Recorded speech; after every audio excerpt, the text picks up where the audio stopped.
1997, this agency has been involved with mixed martial arts events. Back in '97, the first show I was involved with featured New York's Matt Serra.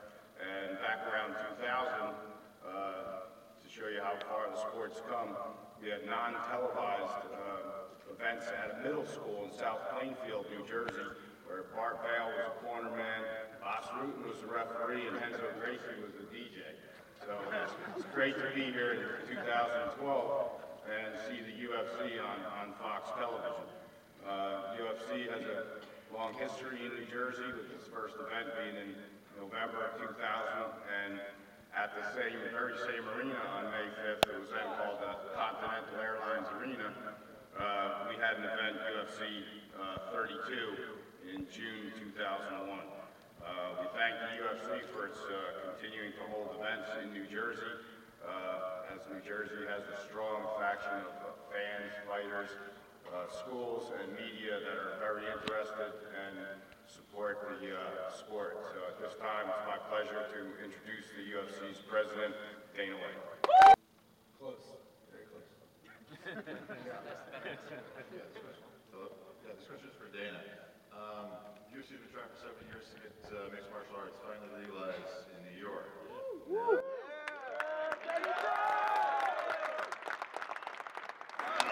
With a lawsuit and renewed legislative efforts, do you think this is going to be the year that mixed martial arts makes in New York? I've been saying that for like 4 years, so I want to say it again. But, What's it like dealing with this on a continual basis, having to keep going back to the well and trying to get this end to happen? you know what, though, we've been dealing with this for the last 11 years, not just here in New York, but all around the world. So it's not like, this thing is driving us nuts. And I told you, we're going to keep grinding and grinding and grinding and grinding until we get it done. We will get it done by any means necessary. We should be in New York. It's ridiculous that we're not, and we'll get this done. Are you working with local MMA forces, there are parties in the lawsuit and that kind of thing, or like local gyms and local fighters and that kind of thing? And they have events tonight, like a film festival. Do you have any involvement with that, or with MMA now or something? Yeah, no, but there's a lot of, obviously there's a lot of, hardcore fans and people who are involved in mixed martial arts business that are just as eager to get MMA into New York as we are. So, obviously we've been putting a lot of effort towards New York, and a lot of other people have too. And it's inevitable. It's going to happen. I don't know when. Like I said, I've been saying for the last 4 years that it was going to be now. But I don't know. We'll see what happens. On a run where we've been putting on nothing but great fights. The thing about the UFC is that, when you look at me and my crew and what we do, we're the bells and whistles guys. We go out and we put on the show, and what I call all the bells and whistles. And the one thing that's been consistent over the last 11 years, the guys that are sitting up on the stage always come in and deliver.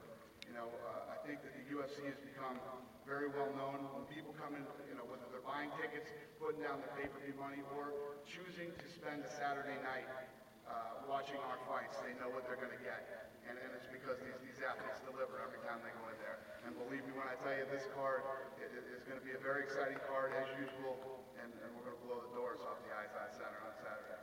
Well, it wasn't, the fight didn't last very long, so I really couldn't judge how good he is. I watched the fight, and it looked like he threw a lucky punch with his eyes closed, so.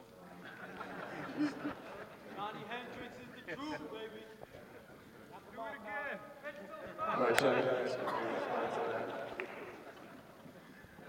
Nate. If you really watch where my eyes are and watch where that punch lands, you couldn't get it better than that. My eyes were watching the punch. He tried to throw a jab to stop it, but my left hand's a little bit more powerful than a jab, so I would take that any day, and I will take that any day. And Johnny, can you just talk about the lead up to that fight? What pressure did you feel? Obviously, that was the biggest matchup of your career, and you delivered so greatly there. Was it sort of a breakthrough win for you? Talk about it. No, I was excited. Everything led up to that. All my fights before that, preparing, getting my game planning down to a science, getting my weight cut down to a science. Everything led up to that fight, and I just couldn't wait to be on the floor. You get to fight John Fitch. How exciting is that? the number 2 ranked guy in the world. And you'd be silly not to be excited and happy to have that fight. And now I got Josh Koscheck, that's another exciting fight for me. No matter what happens, I'm excited. I can't wait to put on a great show for the fans. There are really no plans going into it. He is a very well-rounded guy. He did look great in his last fight, but I'm a different fighter than Cerrone, so I'm not expecting the fight to be the same. I'm just going to train to get better everywhere and try to make him fight my fight when I get in there. This is a really exciting fight. I'm really fired up and have a ton of respect for him. His whole camp is a great group of guys. So I know what he's training with every day. So I really have a fire on my ass on this one, and I'm looking to come in the best that I can. And Nate, can I just get your perspective on what you think about Benson Henderson's performance against Frankie? I think they both did really good fight, and that's it. Can you talk about the construction of this card? The first 2 Fox cards, some people were not too happy with the way the main events went, even though the first one had a quick knockout. People thought it was a little too quick. The second one, the main event was a little bit lackluster. These guys are known for being exciting. Most of these guys, there's a lot of fight of the night bonuses and things of that nature on here. Was that a kind of a concern for you in putting together this particular card? So the first fight went too quick and the second one was too long? Well, that's what some people said.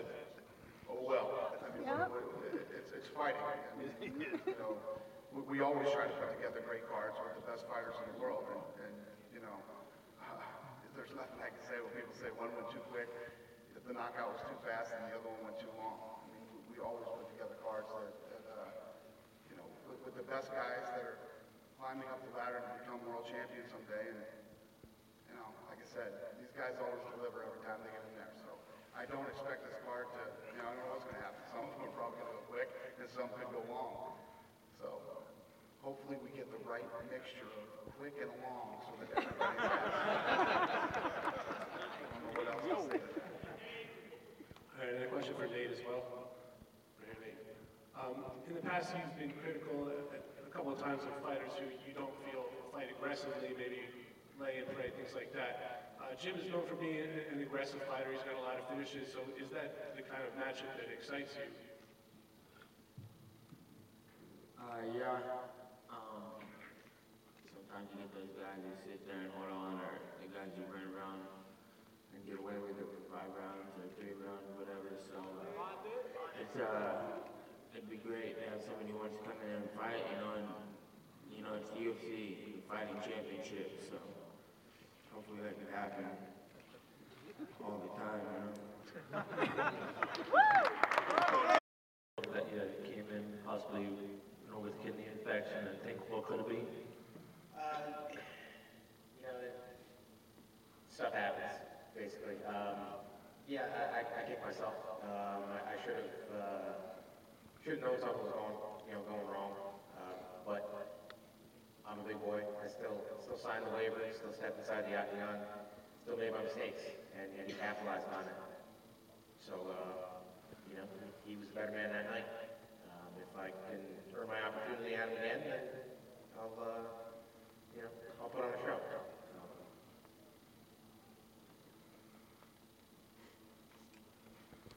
Josh, are you finally 100% ready to concentrate just on MMA and a title shot? Because you had your couple injuries and some stuff, personal issues with the school and all that stuff. Are you 100% ready to go just to concentrate on your title shot now? Yeah, definitely. I feel like I got a new life. The last month of training now since my last fight's been great, and I feel like I'm in a great place, and I'm really focused right now. So I'm excited for May 5th. I can guarantee you you're going to see the best Josh Koscheck you've ever seen. So I'm looking forward to it. Thank you for fighting for Jersey. I appreciate that. And for Pat Barry, would you ever think about dropping the light heavyweight? I mean, you wigged everybody in heavyweight. You wigged everyone you fought. Would you ever drop to light heavyweight and maybe give yourself a size advantage, I guess? If I go down to 205, I'm still going to be 3'7". Like, that's just, no matter what I do, I'm gonna be short. I'm the same height as Miguel Torres, and he's 107 pounds. Like, no matter what I do, I'm short. Like, I'm heavier than people think I am. I mean, I may look like a big guy kind of, but in comparison to all these other top heavy monster guys that are in the heavyweight division, I'm heavier than I would like to, I could almost guarantee I'm heavier than half the heavyweights on the roster. Like, so what really makes me, why am I considered so small? I don't know. I'm 258 right now. I'm 5'11", but I'm not as small as people think. But I guess in comparison, maybe bone structure-wise, I mean, LeVar shook his hand today and was thinking that's unfair. Like, maybe bone structure-wise, that's why people are getting it from. But I'm not a small guy now. Could I be kind to going to 205? Absolutely. I can do it if it came down to it. But I think I would have to hire a dietitian and take a year to do that. Like I said, I'm not as I like pizza.